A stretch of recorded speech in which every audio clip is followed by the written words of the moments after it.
വിശദമായ വാർത്തകളിലേക്ക് കടക്കുകയാണ്.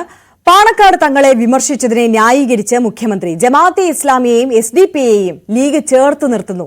അധികാരത്തിനായി ചെയ്യാൻ പറ്റാത്ത പലതും ചെയ്യുന്ന രൂപത്തിലേക്ക് ലീഗ് മാറി. തങ്ങൾക്കെതിരെ പറഞ്ഞത് രാഷ്ട്രീയ വിമർശനമാണെന്നും മുഖ്യമന്ത്രി പറഞ്ഞു. CPM Kozhikode south area committee office ഉദ്ഘാടന വേളയിലായിരുന്നു അദ്ദേഹത്തിന്റെ വാക്കുകൾ. തെരഞ്ഞെടുപ്പ് തോൽവിക്ക് പിന്നാലെ പാലക്കാട്ടെ BJP-യിൽ പൊട്ടിത്തെറി. സ്ഥാനാർത്ഥി C കൃഷ്ണകുമാറിനെതിരെ തുറന്നടിച്ച് ദേശീയ കൌൺസിൽ അംഗം N ശിവരാജൻ രംഗത്ത് വന്നു. നഗരഭരണത്തിനെതിരായ പ്രചാരണമാണ് തിരിച്ചടിക്ക് കാരണമെന്ന് C കൃഷ്ണകുമാർ പറഞ്ഞു. കേരളത്തിൽ തെരഞ്ഞെടുപ്പ് തോൽവിയെക്കുറിച്ച് ഒന്നും പറയാനില്ലെന്നായിരുന്നു V മുരളീധരന്റെ പ്രതികരണം. പാലക്കാട്ടെ തോൽവി BJP-ക്കുണ്ടാക്കിയ ആഘാതം ചെറുതല്ല. പ്രാദേശിക തലം മുതൽ സംസ്ഥാന തലം വരെ ഭിന്നത രൂക്ഷമാണ്.